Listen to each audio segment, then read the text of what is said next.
Muchas gracias. Entonces comenzamos.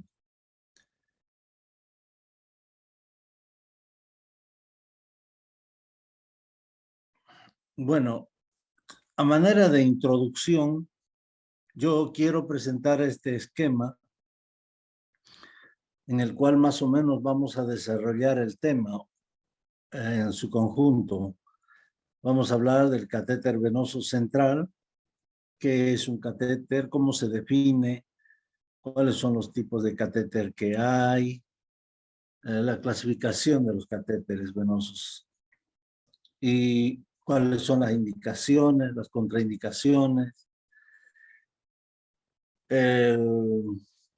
lo que tiene que analizar, los pros y los contras, el profesional encargado de hacer el acceso venoso, ¿no? Ya sea tomando en cuenta las referencias anatómicas o el uso de la guía ecográfica en tiempo real, analizar los factores que dificultan la inserción, localizar el sitio de inserción, ver qué cuidados debe tener con el catéter venoso central y finalmente ver cuándo retirar y cómo retirarlo.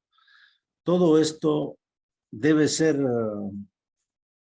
debe hacerse conocer, ya sea al paciente o a los familiares, de manera sencilla, a fin de que se consiga el consentimiento informado, un documento muy importante que posteriormente vamos a desarrollar. Para este trabajo hemos tenido como base el libro de Erwin Rippe, Medicina en Cuidados Intensivos, que es el libro básico o base para nuestros residentes, pero además me he permitido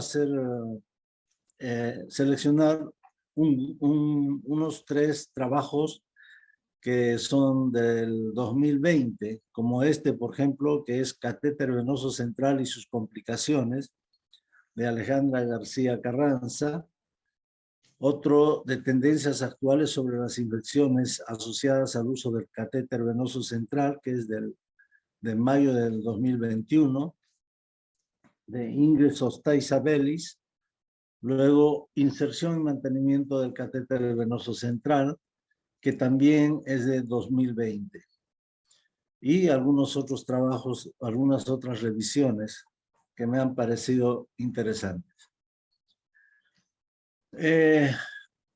A través de la historia, sin mucho preámbulo, dos personajes importantes marcaron la historia respecto a los catéteres venosos.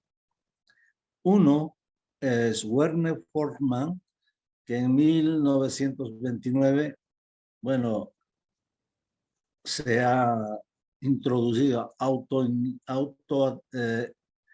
autointroducido una sonda de plástico o una sonda, como una sonda Foley, a través de una abertura en su brazo. Y el otro a través por el sistema venoso, ¿no? Y otro es Zbigniew Seldinger, que es el que lleva, el que nos ha dejado la técnica de Seldinger, que prácticamente es multiuso en todas las especialidades de la medicina.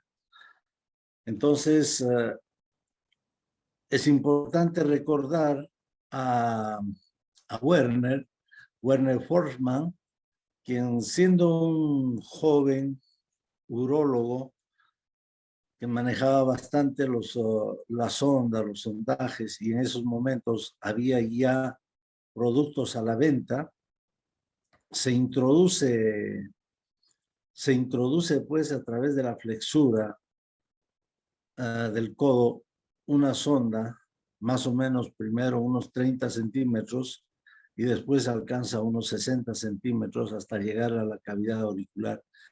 Y así con la sonda llega abajo a sacarse una radiografía, la primera radiografía, que esa después la muestra en su experiencia, en su libro, en su biografía, ¿no?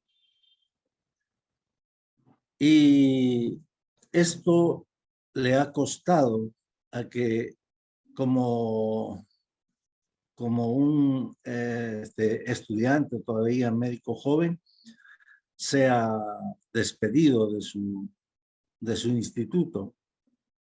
En el jefe le dice, esos métodos eran buenos para un circo, pero no para un hospital de prestigio. Pero posteriormente es reconocido su trabajo cuando toda la ciencia empieza a utilizar su trabajo, hasta que al final recibe un premio Nobel de Fisiología, juntamente que Frederick Cournot y Dixon Wordis Richard, por sus descubrimientos acerca de la cateterización y la patología de los cambios del sistema circulatorio.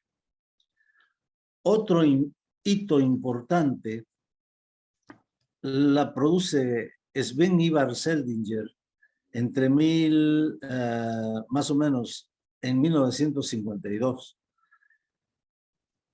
Él trabajando en la Universidad de la Clínica de Karolinska, ¿no? Siendo aún un residente joven, ayudante en radiología, manifiesta lo siguiente: me encontraba luchando con el problema de desarrollar un mejor método de cateterismo cuando tuve un severo ataque de sentido común.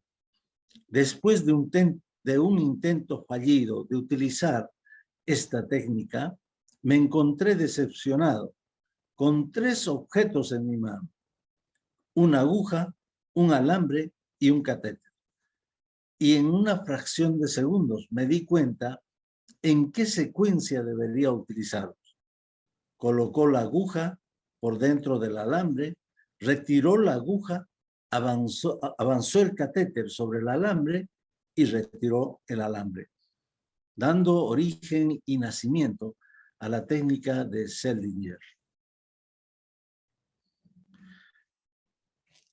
Y hoy por hoy, algo nuevo que se está promocionando y aparece como un nuevo paradigma es el uso de la ultrasonografía en tiempo real, también con fines de aplicarlo en la inserción de los catéteres venosos centrales. A esto se une la Sociedad Europea de Anestesiología, promoviendo las guías perioperatorias, ¿no? Donde establecen una serie de recomendaciones al respecto del uso de la ultrasonografía. Esta es una lista que promueve esta sociedad como guía, ¿no? Pero dentro de todo esto, dice, al finalizar la formación, el médico residente o el médico debe ser capaz de demostrar conocimientos de qué es el ultrasonido y cómo se genera. Entre otras cosas, debe mostrar la comprensión de los principios básicos de la ecografía en tiempo real y Doppler, incluido el flujo en color y Doppler de potencia. Otro punto importante es la identificación de arterias, venas, nervios, tendones, músculos y fascias, huesos y espacios llenos de aire.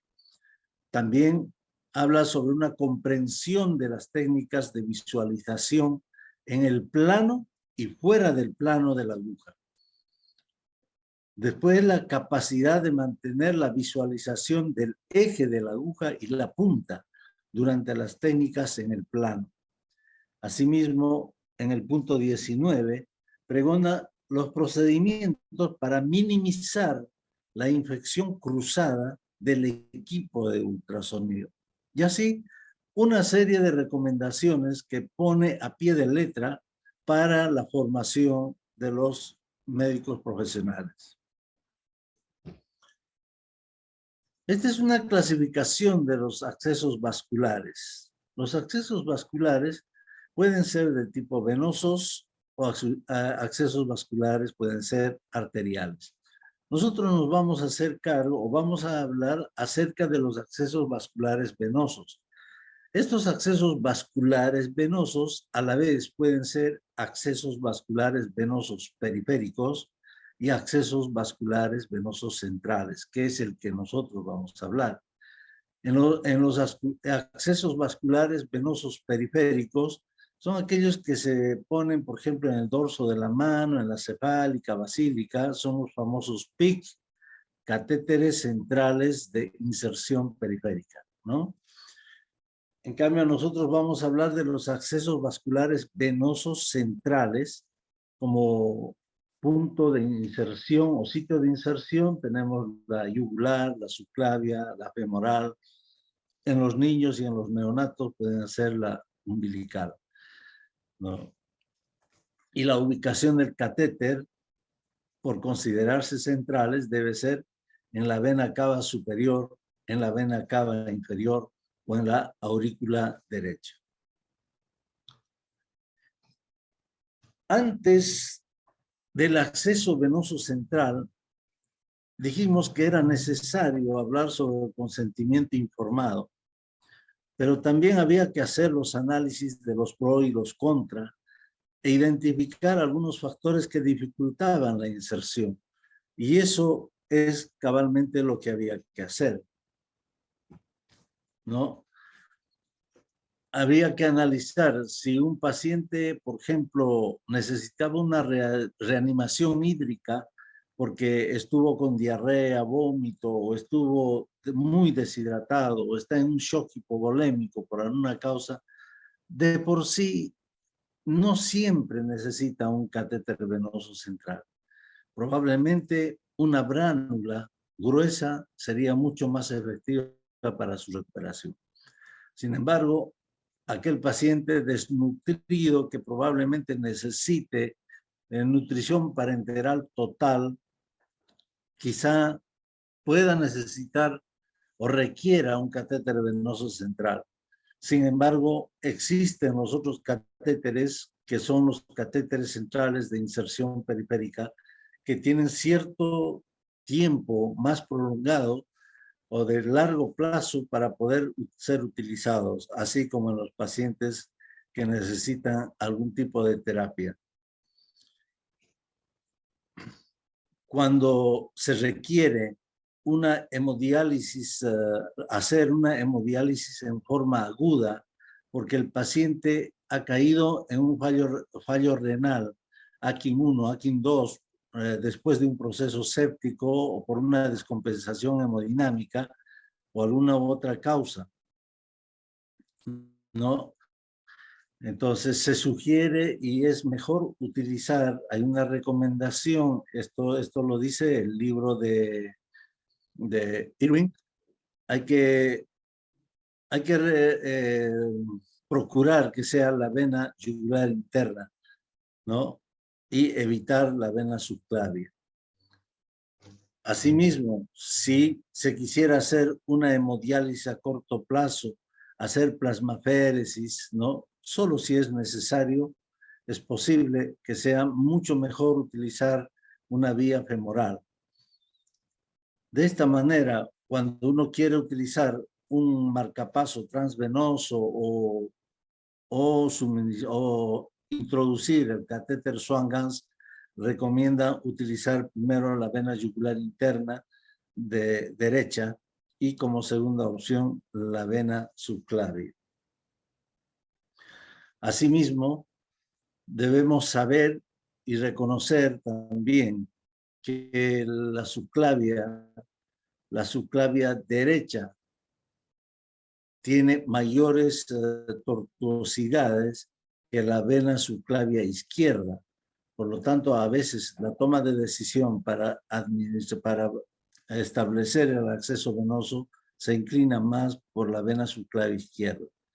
En los pacientes neuroquirúrgicos, si bien es cierto, precisan un catéter venoso central, mucho depende del grado de lesión a nivel neurológico, porque algunos prefieren que se utilice una vena subclavia, porque aplicar o utilizar la vena yugular interna muchas veces provoca un aumento de la presión intracraneana por obstrucción en el retorno venoso. En situaciones de paro cardiorrespiratorio, dado de que las compresiones torácicas deben ser ininterrumpidas, no es posible tener un acceso de catéter venoso central a nivel de las yugulares o a nivel de las subclavias, porque todo el tórax está en constante movimiento y no se debe frenar. Por lo tanto, se recomienda la administración o el uso intraóseo. De la misma manera, en la sepsis grave, en el shock séptico o en el síndrome de distrés respiratorio, hay una observación interesante sobre el protocolo de la resucitación temprana en pacientes con sepsis severa. Ustedes saben que la campaña Sobreviviendo la Sepsis manda 5 puntos importantes, como es el tiempo de llegar a la meta de resucitación, unas 6 horas. La colocación de un catéter venoso central, monitorizar la saturación venosa central, el uso de las aminas vasoactivas, la transfusión de concentrado de eritrocitos si es necesario. Sin embargo, se hace este trabajo de protocolos de resucitación temprana. Ha sido estudiado en detalle y ha sido analizado todos los ensayos clínicos de ARIS, PROCES y PROMIS han puesto en tela de juicio para decir cuál es el efecto del protocolo de resucitación temprana sobre la mortalidad de pacientes con sepsis severa y shock séptico hasta el momento, ¿no? ¿Realmente se requiere todos los componentes de este protocolo? ¿Todos los pacientes requieren catéter venoso central y monitoreo de la saturación venosa de oxígeno? Estos estudios han demostrado que tanto el catéter venoso central como el monitoreo de la saturación central o venosa de oxígeno no ofrece beneficios en la mortalidad. Y concluye en el sentido de que el juicio del médico, sin la necesidad de colocar catéter venoso central y medir saturación venosa de oxígeno, es igualmente efectivo, siempre y cuando se administre una cantidad generosa de líquidos y se utilicen con prontitud los antibióticos de amplio espectro. Algunos factores que nos pueden provocar un malestar o complicar la inserción, como es el caso de la obesidad, la quemadura, las infecciones, un tórax en tonel por un pulmonar crónico, o un paciente en ventilación mecánica con PIF elevada o trauma. La decisión es exclusivamente del médico. En el libro de Ripe nos muestra una especie de tabla de prioridades en el sitio de inserción según las evidencias. Como decir, por ejemplo, el catéter de la arteria pulmonar o paciente con coagulopatía. La primera opción es la vena yugular derecha. La segunda opción es la vena femoral. O catéter o con compromar y pívot. La primera opción es la vena yugular derecha y la segunda es la vena yugular izquierda.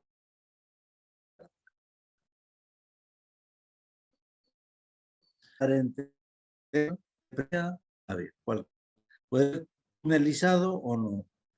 Y si va a ser a largo plazo, podría ser implantado quirúrgicamente, pero también pueden utilizar la subclavia o los catéteres de inserción periférica. Para la hemodinamoféresis primera opción es la vena yugular izquierda o interna vena femoral. En paro cardiorrespiratorio es el punto óseo. Y así una serie de recomendaciones según las indicaciones. Este libro nos proporciona esta hermosa tabla, pero lo cierto es que al final siguen manifestando de que se impone la experiencia del profesional. Ahora más que nunca, con el abordaje ecoguiado, tanto en la vena yugular interna, la vena femoral y la vena subclavia, las tasas de éxito son mayores y las tasas de complicaciones van disminuyendo. Por lo tanto, llegamos al consentimiento informado. Después de haber analizado la situación, ya sabemos que vamos a colocar una vía central a un paciente, tenemos que hablar con la familia y mostrarle la situación real en la que se encuentra y por qué vamos a utilizar y, bueno, y los riesgos que se corre de acuerdo a la vía con la que uno va a utilizar. Sin embargo, no existe una opinión general, ¿no?, respecto a la necesidad del consentimiento informado en forma individual. En la mayoría de las instituciones se hace un consentimiento informado general para todas las acciones que se debería hacer en terapia intensiva.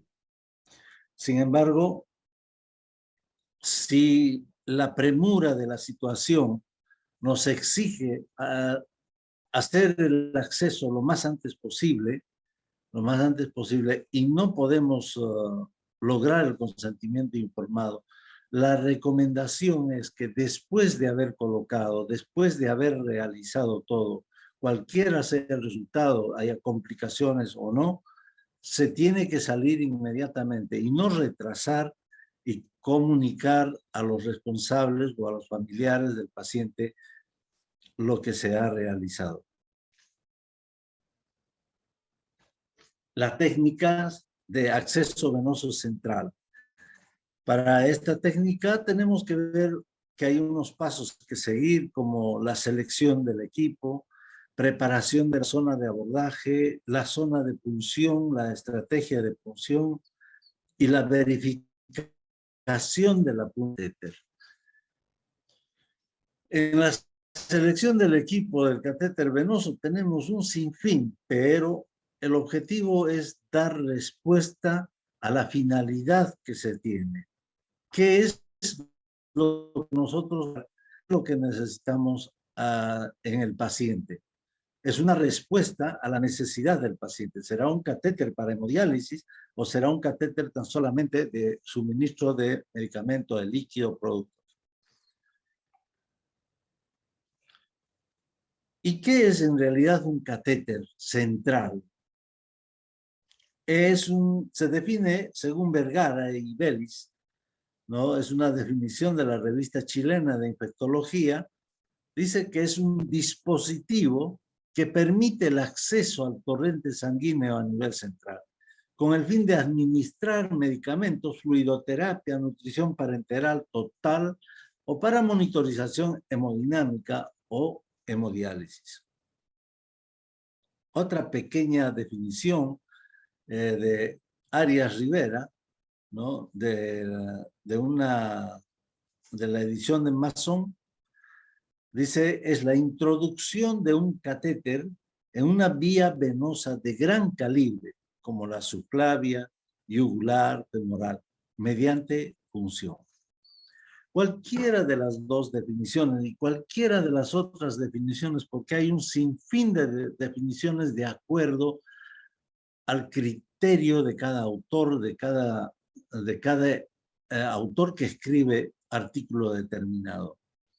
Tiene un fundamento. Es central porque tiene que llegar a nivel central al corazón, a una parte determinada. Entonces, un catéter venoso es central. Es un catéter cuya punta se encuentra en el tercio proximal de la vena cava superior. en la aurícula derecha o la vena cava inferior. Estos 3 puntos son muy importantes porque hay ciertas discrepancias entre diferentes autores, sobre todo cuando dicen que que llegue o que se encuentra la punta en la aurícula derecha, dado que puede estimular y provocar arritmias. Eso lo vamos a ver más adelante.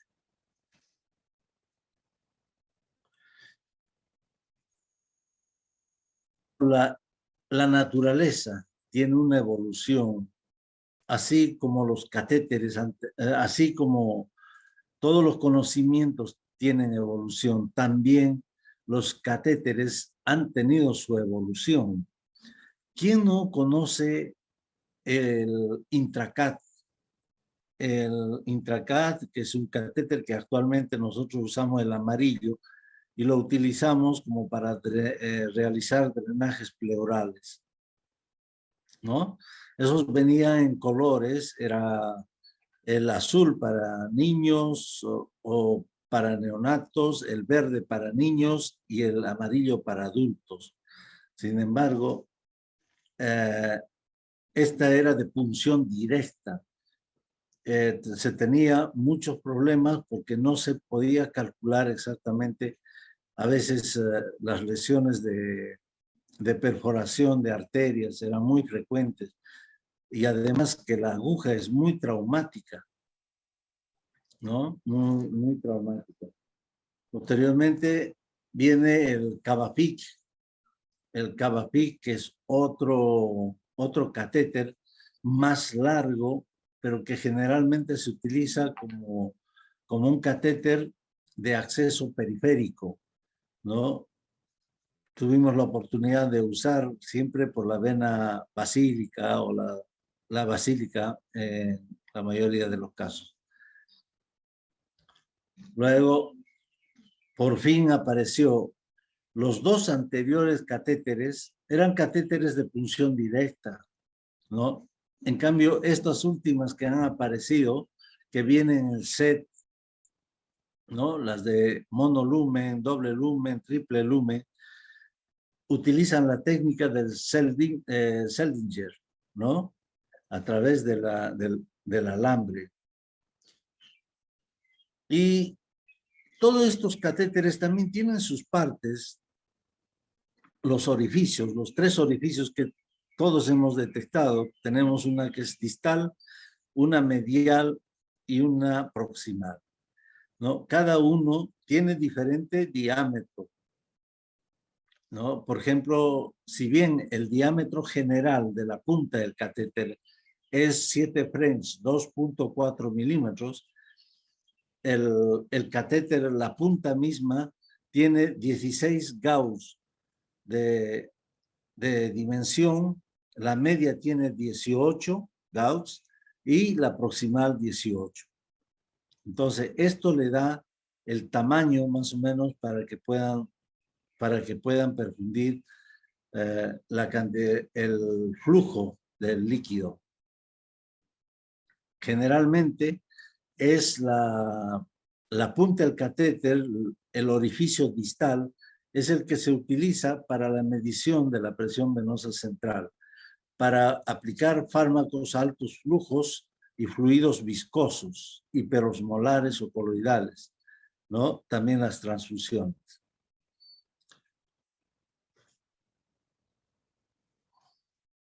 Aquí podemos ver las estructuras de las puntas de los catéteres en el monolumen.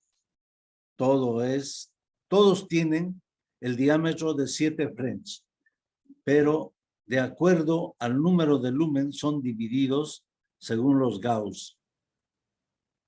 Gauss es la unidad de medida que tienen estos orificios, ¿no? Y nos permiten, son los que van a permitir la velocidad de flujo que se realiza a través de estos orificios.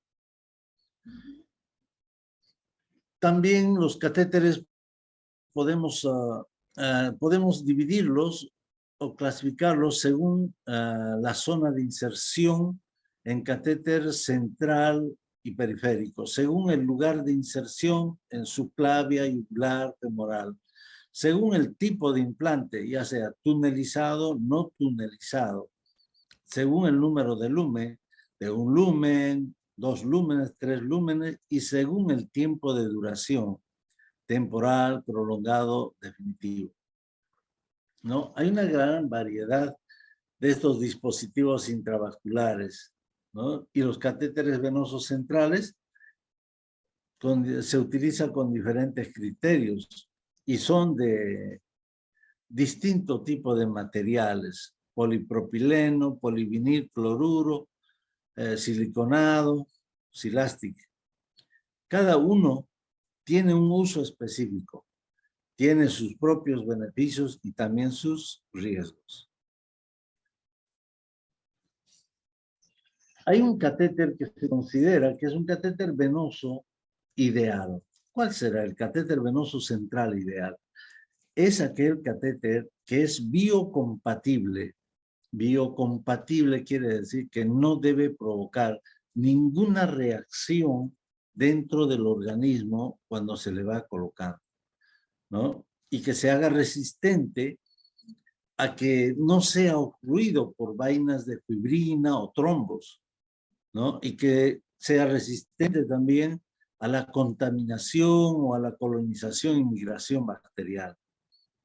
Sea resistente al colapso bajo presiones negativas, porque en general todo nuestro sistema circulatorio en la cavidad torácica, si hablamos de ello, en el cuello y la cavidad torácica, están expuestos a presiones negativas, ¿no?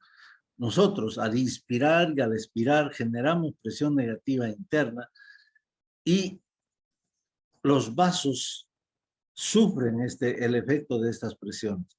De tal modo, vamos a ver más adelante cuáles son las complicaciones que justamente puede producir el no tomar en cuenta los cuidados en los orificios, tanto el medial como el proximal de los catéteres venosos, ¿no? Y pueden provocar embolias gaseosas, embolias aéreas. Estos catéteres, para ser ideales, también deben tener cierta resistencia al acodamiento, ¿no? No deben ser flexibles, pero no acodarse. Deben tener una cierta resistencia estructural, ya sea a los antisépticos que se utiliza, ¿no? Y que podría afectar su estructura. Y por otro lado, la implantación de estos catéteres deben ser mínimamente traumáticos, ¿no? Sin mucha dificultad y mucho menos sin riesgos. Que no lesione los vasos, porque en la antigüedad los catéteres eran tan rígidos y no tenían estructuras sensibles que malograban o lesionaban la capa íntima y generaban trombos y hasta estenosis. En cambio, a hoy se piensa de que el catéter ideal debe ser un catéter que no lesione los vasos y que no sea proclive a generar trombosis o estenosis. Las indicaciones. Hay una serie, hay una lista, cada autor pone su lista de indicaciones del catéter venoso central. Sin embargo, todas las indicaciones pueden entrar en cualquiera de estos grupos establecidos en esta tabla, ¿no? Por ejemplo, cuando hay un acceso venoso periférico inadecuado, cuando no se puede colocar una vía periférica, ¿no? Por alguna situación, porque está muy edematizado, porque está en un shock, con una vasoconstricción periférica terrible, o hay una trombosis venosa, o es un paciente muy obeso y no encuentran una vía periférica. Entonces es posible que es probable que sea necesario utilizar un catéter venoso central. Cuando se quiere hacer infusiones periféricas incompatibles, ¿no? Hay algunos medicamentos que pueden precipitar. Por ejemplo, si le ponemos, qué sé yo, diazepam, y cloruro de calcio. O sea, es probable de que el cloruro de calcio en el trayecto lo cristalice el diazepam y después se obstruya la vía, ¿no? O el uso de las soluciones hiperosmolares, más allá de los 700 miliosmoles. Entonces, es necesario poner un catéter central para la administración intermitente o continua a largo plazo de medicamentos como los vasopresores, quimioterapia, solución hipertónica, nutrición parenteral total. De hecho, siempre hemos pregonado que la nutrición parenteral total debe tener una vía exclusiva. Para monitoreo hemodinámico, permite la medición y el control de variables y parámetros hemodinámicos, como la presión venosa central, la obtención frecuente de muestras sanguíneas de saturación venosa y algunos parámetros cardíacos. Cuando se quiera realizar terapias o sea necesaria las terapias extracorpóreas, porque se necesita soportar flujos de alto volumen, como la hemodiálisis, plasmaféresis, también se precisa catéter venoso central. Es importante destacar que la colocación de un catéter venoso central no es una prioridad en la reanimación intravenosa en pacientes en estado de choque, excepto si la canalización de venas periféricas no es posible. Este es un concepto vertido por el doctor Buguedo de Chile.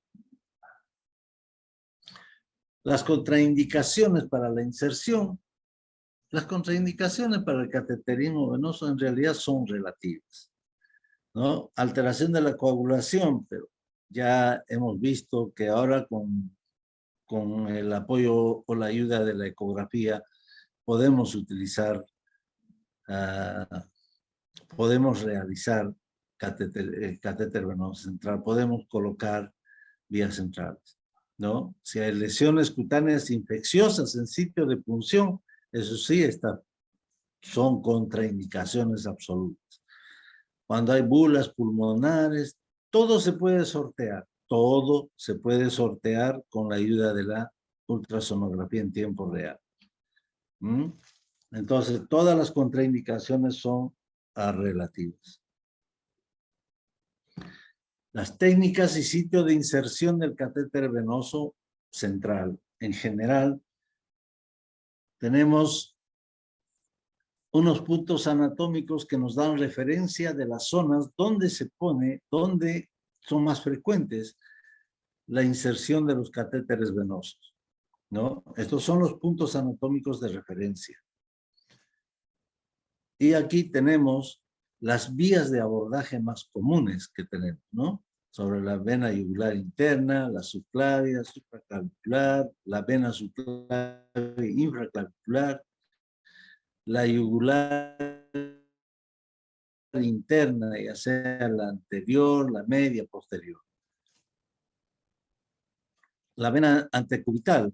El abordaje antecubital es con los catéteres venosos centrales del catéter de inserción periférica, ¿no? Se necesita un catéter largo, ¿no? Y cuya longitud se mide prácticamente desde el punto donde uno va a poner desde el punto de inserción hasta la horquilla external, y esa es la medida que debe introducir. Están indicados estos catéteres en pacientes neuroquirúrgicos con coagulopatía, ¿no? Cuando en la rehabilitación de enfermedades crónicas, ya sea por nutrición parenteral o también en el tratamiento de estas enfermedades crónicas, ¿no? Es necesario conocer la anatomía de las vías de acceso. Se utiliza la vena basílica, ¿no? Existen una serie de dispositivos, ¿no? Para el abordaje antecubital, ¿no? y son de material de silicona, de poliuretano, ¿ya?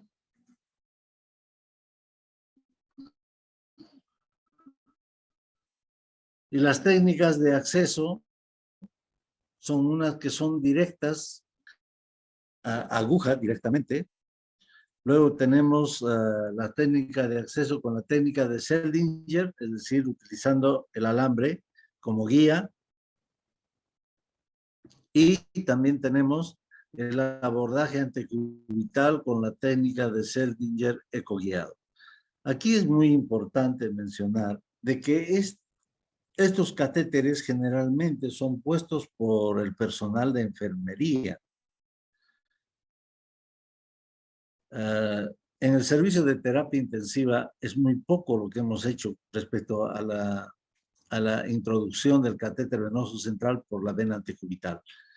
Sin embargo, a pesar de que lo hacen las enfermeras, también se recomienda de que las enfermeras deben saber manejar la ultrasonografía en tiempo real, ¿no? Este es un estudio comparativo sobre la fijación del catéter venoso central eh, mediante una sutura versus dispositivo adhesivo nada más. Es un estudio comparativo sobre la fijación del catéter venoso central. Al final, la conclusión es que los catéteres fijados con sistema adhesivo presentan menos complicaciones infecciosas y grados de desplazamiento. Nosotros estamos acostumbrados a la sutura. Hay un sinfín de modos de sutura. Incluso se ha visto en algunos pacientes que se hacen 2 suturas en la piel de los pacientes. En verdad, creo que hay que tomar conductas bien definidas. Y si bien es cierto, corresponde que se haga una fijación con sutura, los dispositivos están dentro del kit y lo único que se tiene que hacer es cumplir con los dispositivos. Nada de lo que está ahí, los seguros, esos seguros amarillo y el acomodar tal cual exige su norma, su normativo, ¿no? Estamos viendo que hay catéteres que se están fijando directamente al catéter como una jareta con la piel, ¿no? Y después amarramos o aseguramos haciendo nudos alrededor del catéter. Eso puede traer muchas complicaciones, ¿no? Entonces, la tasa de éxito en la vena antecubital mejora si uno lo hace y lo realiza con la guía de la ultrasonografía, ¿no? Y la tasa de colocación exitosa supera el 75 al 95%. Las complicaciones más frecuentes que se observan por este tipo de acceso son las flebitis, las trombosis, las infecciones, los edemas en las extremidades y más adentro hasta el taponamiento cardíaco por perforación de la pared del miocardio.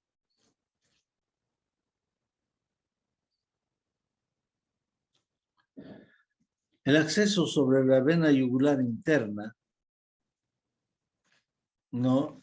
Las recomendaciones para poder realizar este acceso son, y esto se repite en cada acceso, por eso lo vamos a leer ahora para no repetirla en las otras. Precaución máxima barrera estéril. Uno tiene que estar con gorro, máscara, bata estéril, guantes, campos estériles, todo. Paciente tiene que tener seguridad y comodidad. Paciente tiene que estar lo más tranquilo posible. No podemos arriesgarnos a hacer en un paciente con excitación psicomotriz colocar una vía central, ¿no? y lo ponemos si tolera Trendelenburg de 15 grados.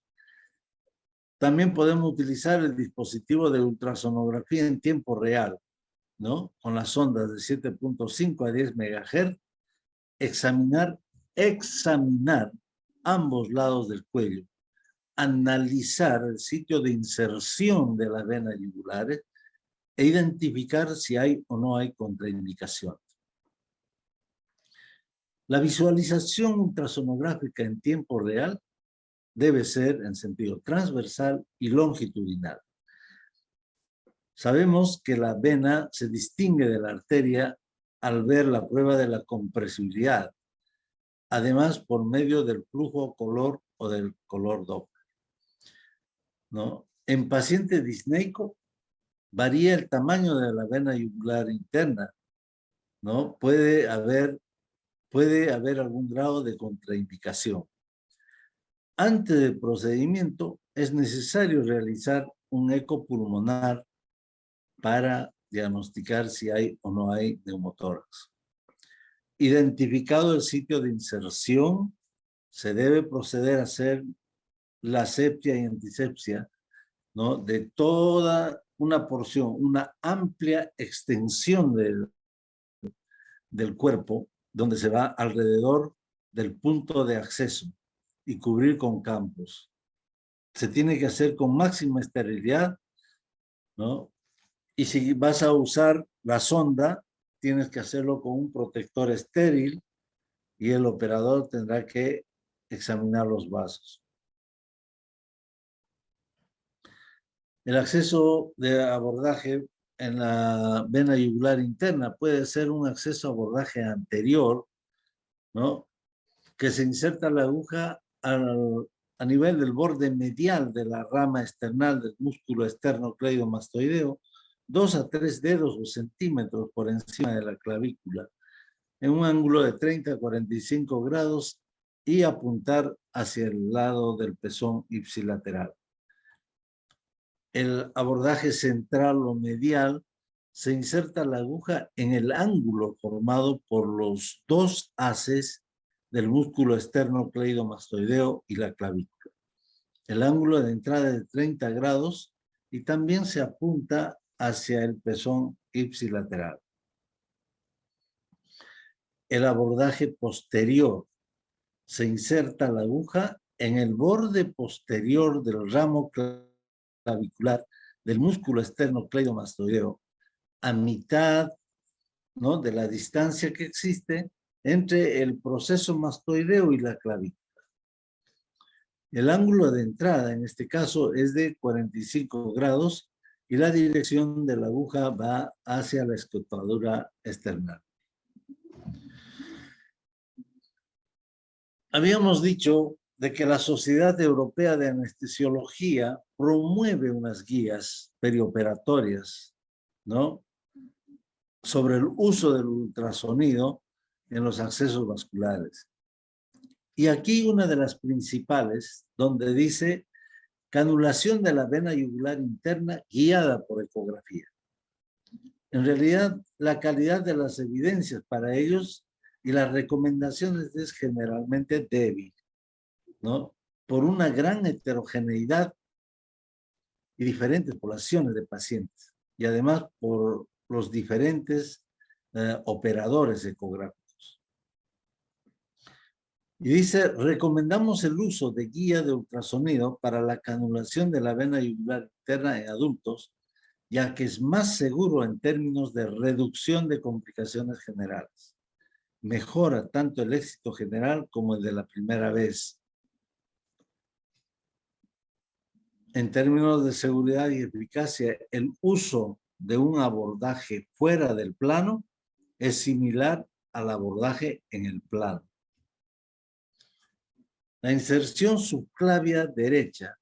La canulación percutánea de la vena subclavia utiliza los puntos de referencia. Es la más frecuente, es el acceso más frecuente que se utiliza. Sin embargo, muchas veces no se tiene el éxito esperado. Muchas veces también es la zona que más punciones se realiza, ¿no?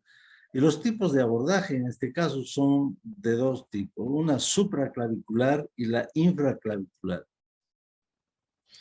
Tanto el acceso supraclavicular como el infraclavicular tienen una serie de técnicas y estrategias. Aquí vamos a mencionar algunas, pero solamente para verlas, porque no vamos a desarrollarlas. Y al respecto de la canulación de la vena subclavia, ¿qué dice la guía de la Sociedad Europea de Anestesiología? La calidad de la evidencia sobre la cual se basan las recomendaciones es generalmente débil, ¿no? Porque hay problemas metodológicos. Entonces, recomendamos el uso de guía por ultrasonido para la canalización de la vena subclavia en pacientes adultos, ya que es más segura y reduce la incidencia tanto de fracasos como de complicaciones generales. Aquí tenemos, por ejemplo, la técnica de David-Joffat. Es una técnica supraclavicular. Aquí vamos a ver la serie. Aquí tenemos la técnica de Kili-Chan. Aquí tenemos de James Mears. Aquí tenemos la de Parsa, ¿no? Y aquí tenemos el subclavio, ¿no? Tenemos una la que es más frecuente, donde colocamos la aguja en la unión del tercio interno con los dos tercios externos y apuntamos, la aguja va apuntada hacia la escotadura external. También es posible hacer de una manera ecoguiada, ¿no? El acceso subclavio ecoguiado.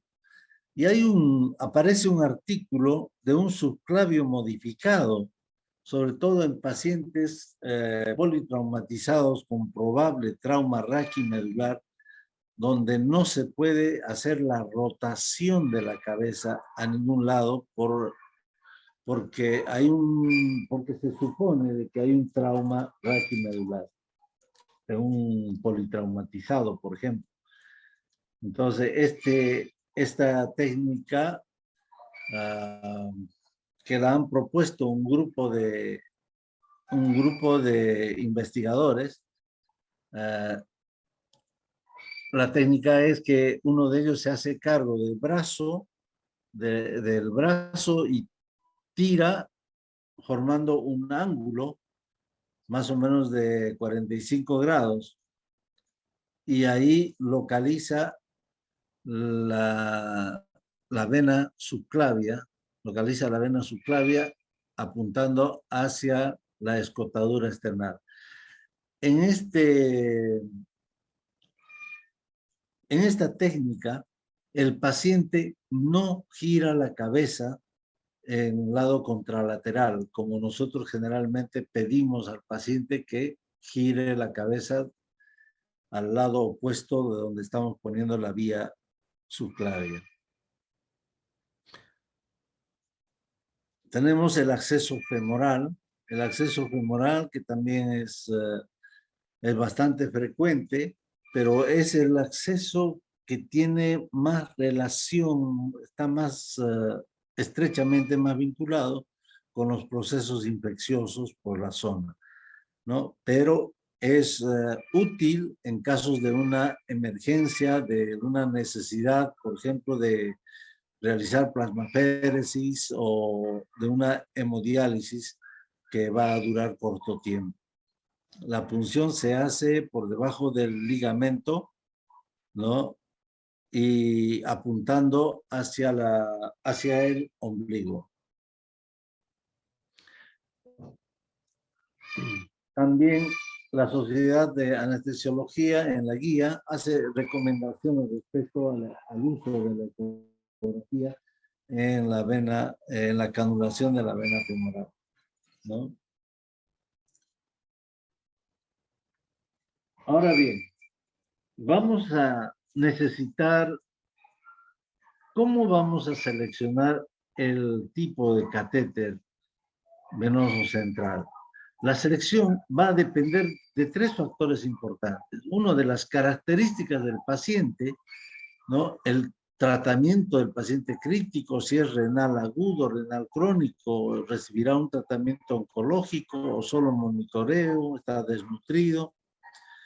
La duración del tratamiento será de corta permanencia, permanencia intermedia, larga permanencia. Ahora, las propiedades del producto a infundir serán solo cristaloides, coloides, hemoderivados, inmunosupresores, nutrición parenteral, soluciones hipertónicas, etc. Entonces, hay tres factores importantes a considerar en la toma de decisión del catéter venoso central. La técnica del acceso venoso. Para la técnica del acceso venoso tenemos que ver selección del equipo, la preparación de la zona del abordaje, la punción y la verificación de la punta de catéter, ¿no? Aquí tenemos la selección del equipo. Aquí tenemos uno de nuestros residentes que justamente tuvimos la oportunidad de hacer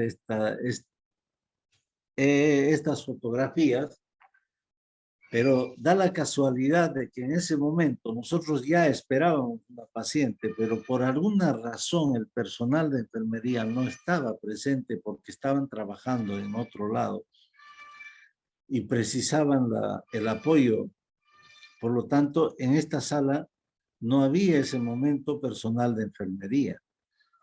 Pero ya como sabíamos que venía el paciente, nuestro residente con toda precaución empezó a preparar su mesa, ¿no? Empezó con todo cuidado de no contaminar nada absolutamente, empezó a presentar o a preparar su mesa, ¿no? Seleccionó todo el equipo que iba a utilizar.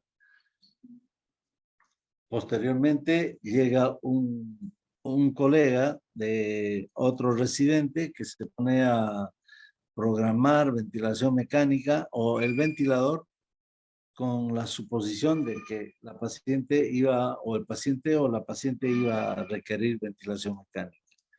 Llega la paciente, felizmente tolera el decúbito, respira, lleva consciente, se puede comunicar y todo, y le pedimos de que ella nos colabore y nos colabora muy amablemente, y aprovechamos para hacer una especie de clase magistral para mostrarnos toda la parte de los puntos anatómicos de referencia, ¿no? Y aquí encontramos las dos ramas del esternocleidomastoideo y el triángulo de Selidó.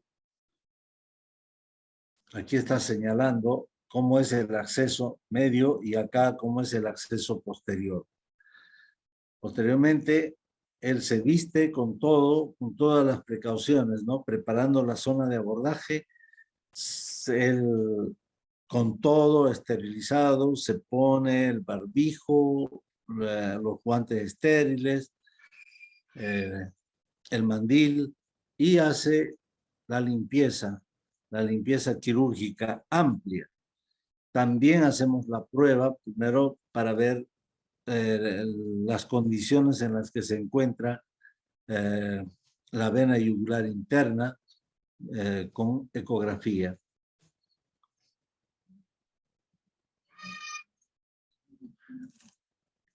Entonces existe dos maneras de hacer el acceso a nivel de la vena yugular interna. Una es por punción, ¿no? Según las referencias anatómicas.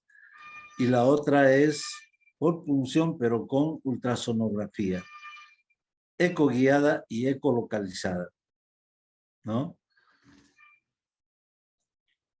En la primera no tenemos ningún problema porque las referencias anatómicas son mucho más claras y ya sabíamos de que íbamos a hacer el abordaje de la vena yugular interna a nivel del punto medio. En la segunda utilizamos el ecógrafo para ver y nos pusimos a analizar el eje corto fuera de plano. Esta recomendación es muy importante porque cuando se utiliza el ecógrafo con la visualización del eje corto fuera de plano, hay un riesgo, puede ser que sea mínimo, pero hay un riesgo de pasar la aguja a través de la pared posterior del vaso. Sin embargo, cuando uno utiliza el ecógrafo en sentido longitudinal, ¿no? En el plano, y hacemos una técnica ecolocalizada, podemos observar Quiere que reacciones y entonces... el trayecto de la aguja, ¿no? Cuidando que no penetre o perfore la pared posterior del vaso. Por lo tanto, si bien es cierto, uno está acostumbrado a agarrar el ecógrafo y ver solamente en sentido, en sentido del eje corto, es necesario hacer un estudio en sentido de eje largo y utilizar esta técnica de ecolocalizada para poder penetrar y evitar la lesión en la pared posterior de los vasos. Hay un trabajo sobre el abordaje oblicuo, ¿no? A nivel de la carótida interna. Pero este abordaje se recomienda de que uno tiene que hacerlo muy práctico, tiene que hacerse cada vez más práctica, porque no es muy tradicional, no es muy convencional. Este es un estudio donde demuestra, donde se hace las dimensiones de la carótida interna a diferentes niveles, a nivel del hioides, del cricoides y a nivel de la torácica 1. Y se puede observar claramente la zona puntillada, la zona que está puntillada, tenemos a nivel del hioides, la carótida interna o la yugular interna tiene pequeño diámetro, pero se amplía a nivel del cricoides y nuevamente a nivel de T1 disminuye su diámetro. Por lo tanto, a nivel del cartílago cricoides está el tercio medio, el mayor diámetro, y esta tiene una profundidad más o menos de 15 a 21 milímetros, es decir, que lo tiene casi superficial.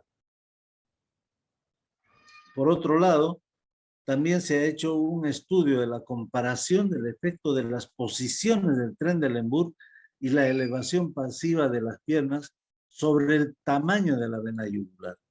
En la posición de Trendelenburg, si ustedes se fijan, tenemos un mayor diámetro de la vena yugular interna. Dice que el diámetro aumenta en un 26%. Y en la elevación pasiva de los miembros solamente sube un 23%, pero aún así aumenta su diámetro. Por lo tanto, hay una gran seguridad cuando se intenta colocar el acceso venoso a nivel de la vena yugular interna en posición de Trendelenburg, tenemos una tasa de éxito superior. La punción que nosotros realizamos con esta paciente que llegó al servicio, hemos dicho que agarramos la porción media de la yugular, ¿no? Entre los ángulos, el ángulo prácticamente entre las dos ramas del esternocleidomastoideo, apuntando a la tetilla ipsilateral. Con éxito se pudo conseguir la vena, se introdujo el Seldinger, se hizo la prueba del retorno venoso y finalmente se sutura y se fija el catéter. Aquí hay un detalle importante. No estamos acostumbrados a verificar la punta del catéter por ecografía. O sea, ni a veces lo pedimos. Cuando pedimos radiografía, si bien es cierto, la pedimos la radiografía, pero la vemos que está para abajo, sí, para abajo, pero la localización no la tomamos en cuenta. Es necesario verificar dónde se encuentra la punta del catéter. Y por otro lado, hay que ver la ecografía después de utilizar para para la introducción de un catéter venoso, para el acceso de un catéter venoso central. Después de colocar el catéter venoso central, se tiene que hacer un estudio ecográfico para ver si hay o no hay alguna complicación. Esto también claramente lo muestra la guía, donde dice estos pasos son importantes a recordar. La canulación guiada por ecografía en adultos. Sugerimos seguir un enfoque gradual para la colocación del dispositivo del acceso vascular guiado por ecografía, que incluye evaluación ecográfica previa, reconocimiento de posible enfermedad local, punción guiada por ecografía en tiempo real, verificación de la dirección y de las guías de catéteres, la verificación de la posición correcta de la punta y la detección de posibles complicaciones. Son puntos que uno tiene que ponerlas en práctica en el desarrollo del tema. Y las complicaciones mecánicas de los accesos venosos centrales, tenemos, ¿no? Va a depender de algunos factores, el factor operador, de la experiencia del operador, del uso adecuado del ultrasonido y del uso de la radioscopía. Hay factores que dependen del paciente. Si el paciente tiene cardiopatía, insuficiencia respiratoria, insuficiencia renal, coagulopatías, todo eso va a repercutir en las complicaciones de los accesos venosos. Y los factores del catéter, el tipo de tamaño, el seleccionado, ¿no? ¿Cuántas veces hemos visto? Hemos visto que nuestros catéteres a veces los acomodamos, pero después están, parece que con la sutura nada más empezaron a quebrarse. Neumotórax es la complicación mucho más frecuente, ¿no? Cuando se hace el acceso de la vena yugular interna, es menor al 0.1 al 0.2%. Sin embargo, cuando es subclavio, sube a un 1.5 a 3.1%, ¿no? Aquí la forma de cómo uno tiene que identificar la clínica que va a mostrar es la disnea, la taquipnea, la tos, el dolor pleurítico, ¿no? Entonces, lo que nosotros tenemos que hacer es tratar, después de colocar, si bien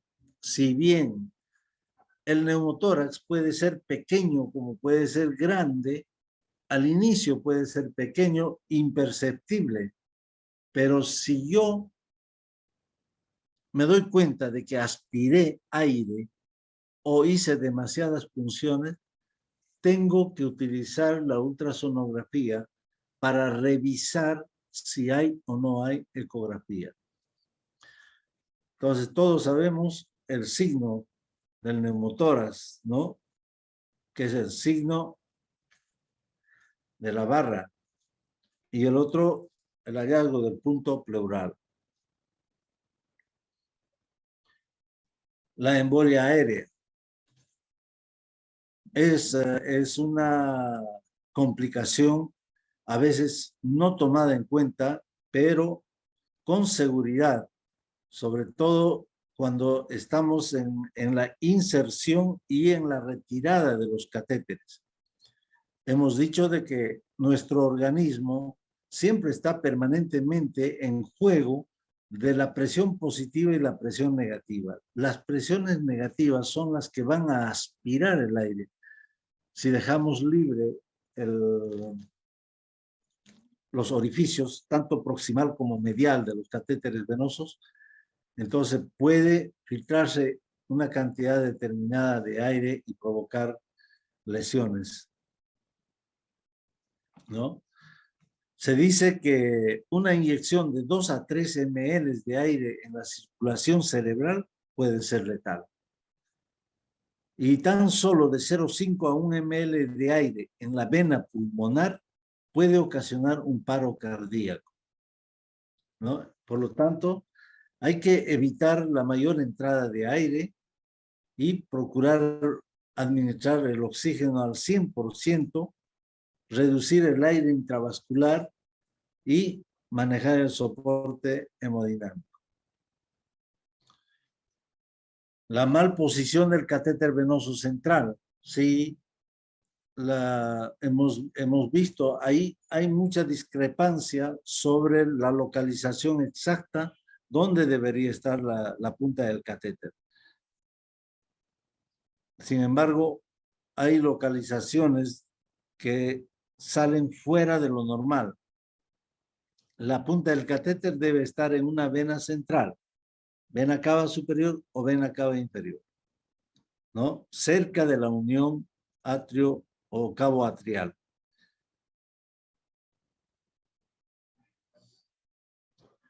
Aquí hay un trabajo realizado por Fontaine, ¿no?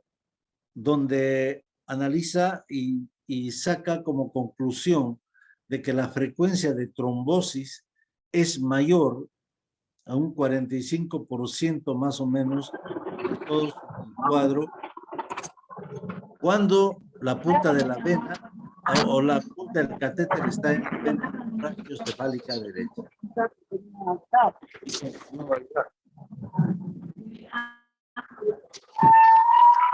La trombosis venosa está asociada también a la malposición de la punta del catéter venoso central. Esta es una revista Evidentia. Esta revista Evidentia llega a la conclusión principal de que la correcta posición de la punta de un catéter central de inserción periférica en el borde del tercio inferior de la vena cava superior y la unión cabo auricular es crucial para evitar la trombosis venosa.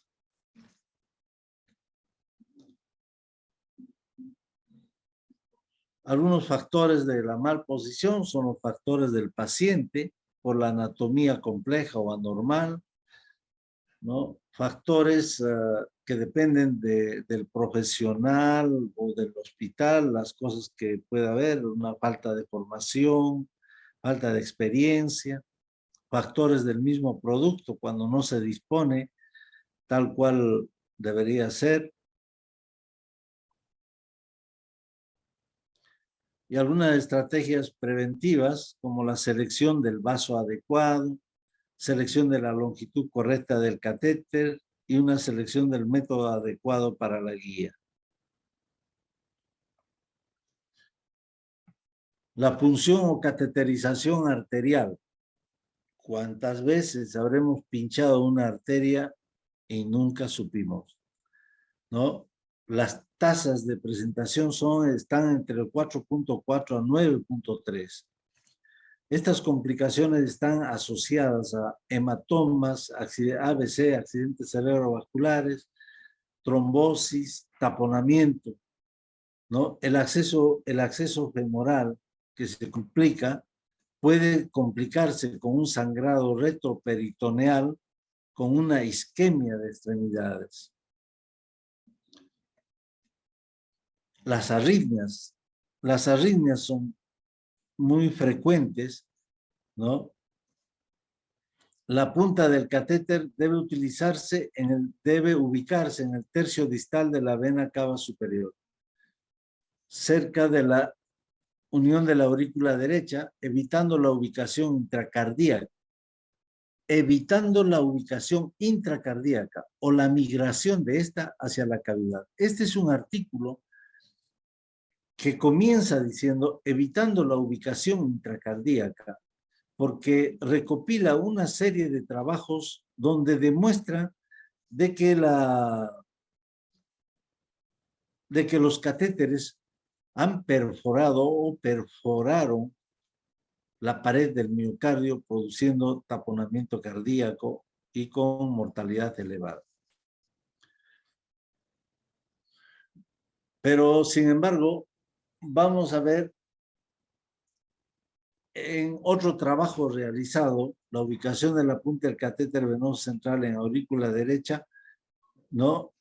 Sobre un estudio de 2.348 pacientes críticos. Esto lo hace Torres y Yang. Observan dónde está ubicada la primera colocación del catéter. Si está muy abajo en la vena cava inferior, lo ponen hacia el nivel auricular. Y si está en la vena cava superior, lo dejan ahí, ¿no? Entonces observan de que hay la perforación cardíaca es una de las complicaciones más frecuentes cuando la punta del catéter está en la cavidad auricular.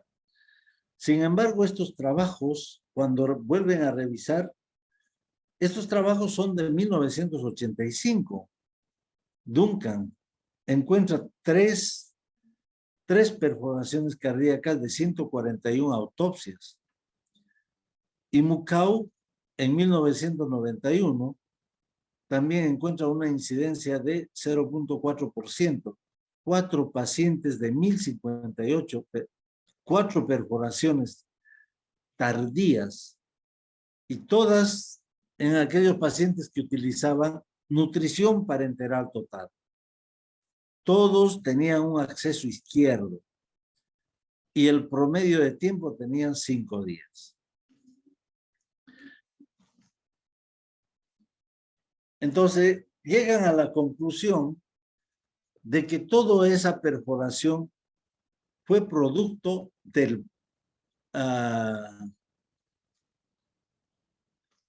fue más que todo causa del catéter utilizado, porque eran materiales rígidos con mayores propiedades trombogénicas, como el polietileno, polipropileno y siliconados, ¿no? Como los catéteres tipo Heman, Zucker, usados en la terapia de diálisis o tratamientos oncológicos.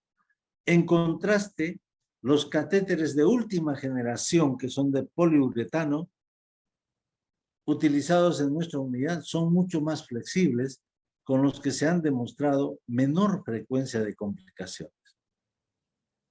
Por lo tanto, las arritmias cardíacas se pueden presentar durante el paso de la guía metálica, con una incidencia de 51.2% para catéter venoso en la aurícula derecha y 46.5% para catéter venoso en la vena cava superior.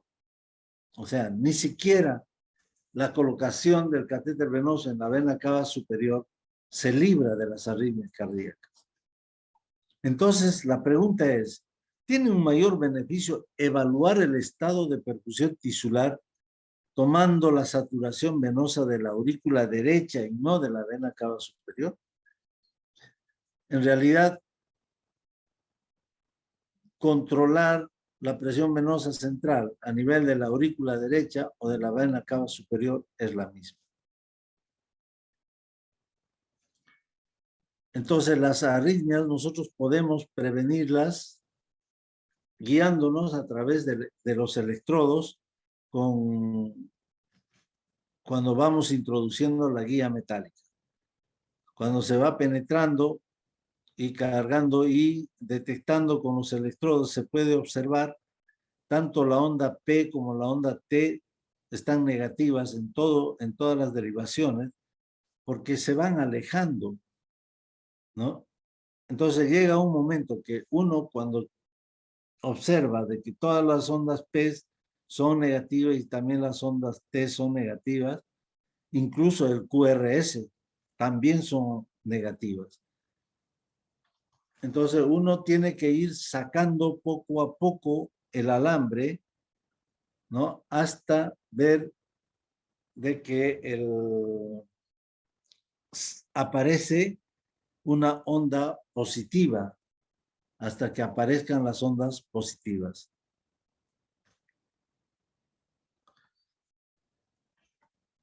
Bueno, en este trabajo, catéter venoso central y sus complicaciones, habla que es importante la experiencia del operador, ¿no? Es importante limitar el número de intentos. Es importante saber utilizar la guía de ultrasonido, y es decir, que el operador tiene que ser capacitado, ¿no? Además, es muy importante la confirmación de la posición del catéter, que según este estudio se encuentra a la altura de la carina, que corresponde a nivel de T4. Y las infecciones asociadas al uso del catéter venoso central, finalmente, ¿no? Las infecciones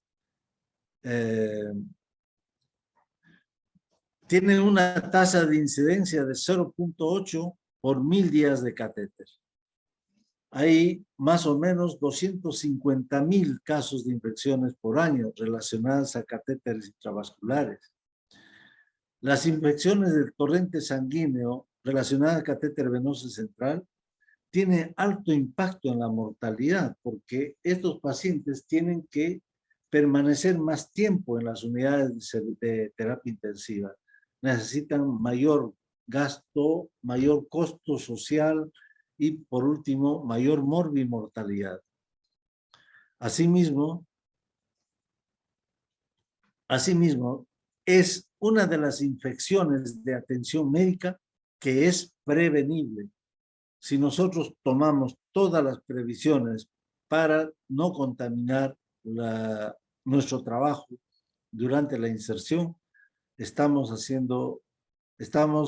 mejorando las tasas de incidencia, ¿no? Y en general, la bacteriología ha demostrado la presencia, 2/3 de todas las bacterias pertenecen a los cocos gram positivos y bacilos gram negativos. El factor más importante en el desarrollo de la infección relacionada con el catéter son las biopelículas o los biofilms, que son factores infecciosos y además factores que generan resistencia a los antibióticos. Algunas estrategias preventivas, ¿no?, que reducen son que se están empezando a utilizar o que se están utilizando son los catéteres impregnados con antimicrobianos, ¿no? Y sobre todo la promoción de la técnica de inserción aséptica. Los mecanismos de infección tienen dos vías, una vía extraluminal y una vía intraluminal. En la vía extraluminal, el proceso infeccioso va desde la superficie de la piel, ¿no? Y ocurre en los catéteres venosos a corto plazo, aquellos que duran entre 15 a 30 días. Y generalmente son las bacterias de la piel las que van a migrar. En la vía intraluminal, la colonización de la luz luminal es producida por bacterias que están en el flujo. El catéter se produce en los catéteres venosos a largo plazo, ¿no? Pueden migrar desde la conexión, ¿no? 3 a 10% van por vía hematógena. Existen 5 pasos de prevención para las infecciones del torrente sanguíneo relacionadas con catéter venoso central. Primero, higiene de las manos. Adherencia, es decir, aplicabilidad de las barreras máximas. Antisepsia de la piel con clorhexidina. La selección adecuada del sitio óptimo y una revisión diaria del catéter y el retiro de los catéteres si ya no son necesarios, ¿no? Y hay un punto que vale la pena recalcar. El mejor método de diagnóstico de las infecciones del torrente sanguíneo relacionadas con catéter venoso central es el cultivo de la punta de catéter. Esto me sorprendió porque ya nosotros estábamos pensando de que eso no era aplicable, pero hoy por hoy parece que continúa. Recomendaciones del estudio. Fíjense ustedes, el cambio programado de un catéter sobre una guía o mover un catéter a un sitio nuevo puede aumentar la resistencia de la mecánica y las complicaciones infecciosas, y ninguno es recomendado. Es decir, no puedo decir, ya tengo 15 días este catéter, ya hay que cambiar al otro lado. No, mientras no exista un foco que me demuestre que está infeccioso o que el paciente está con un proceso, que va con un proceso infeccioso y no se encuentra un foco determinado, en esos casos se puede modificar, se puede retirar el catéter y cambiar a otro. Pero de manera programada, es decir, cada 7 días o cada 15 días voy a cambiar el catéter, eso no está recomendado. Se ha demostrado que los catéteres impregnados de antimicrobianos disminuyen la tasa de infecciones. Los antibióticos tópicos, los ungüentos, son ineficaces. Promueven bacterias resistentes a los antibióticos y aumentan los hongos. Los catéteres impregnados con clorhexidina y sulfadiazina de plata y los catéteres impregnados con minoxiclina están asociados con menos infecciones del torrente sanguíneo relacionadas con el catéter que los catéteres son impregnados. El uso del sitio de subclavio se asocia con menos infecciones relacionadas con el catéter de la yugular interna o femoral.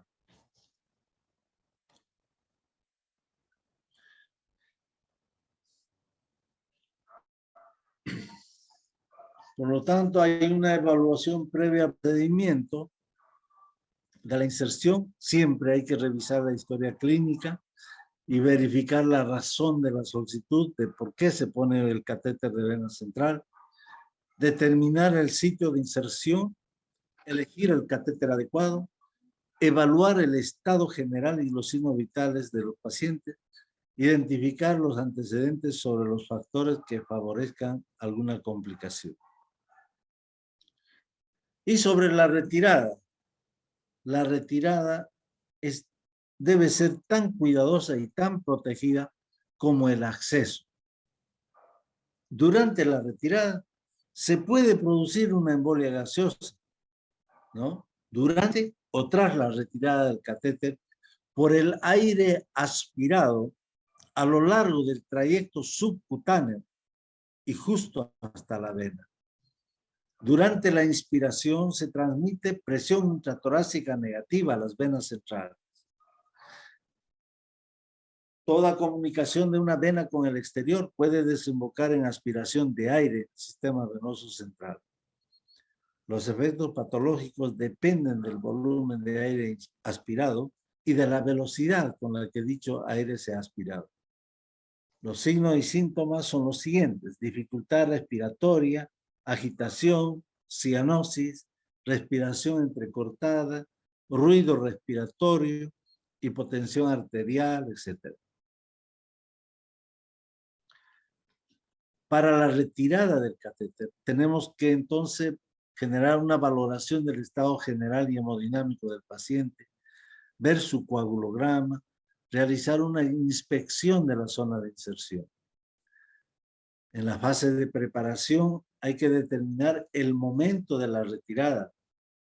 Cuando uno piensa en retirar, Hay que colocar la vía periférica y controlar la permeabilidad de esta.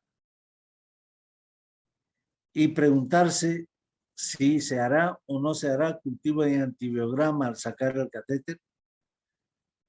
Hay que evaluar las condiciones del catéter retirado, porque si nosotros vemos que esta está llena de inserciones de fibrina y todo lo demás, pues podemos decir de que parte del proceso infeccioso se ha quedado de repente dentro al momento de sacar. La prevención de posibles complicaciones, hay que minimizar los riesgos de contaminación, minimizar los riesgos de embolia gaseosa, el acceso yugular subclavio. Cuando retiramos el catéter, el paciente tiene que estar en posición de Trendelenburg o supina. Para el acceso femoral, de preferencia, el paciente debe presentar una extensión de miembro inferior. Los 5 principios entonces del acceso vascular central es jamás coger mucha confianza en nuestras habilidades técnicas. La preparación adecuada y segura del paciente requiere el consentimiento informado. Utilizar la técnica de la asepsia y antisepsia como debe ser, la disponibilidad del equipo apropiado y minimizar los riesgos de contaminación y complicaciones al retirar el catéter venoso central.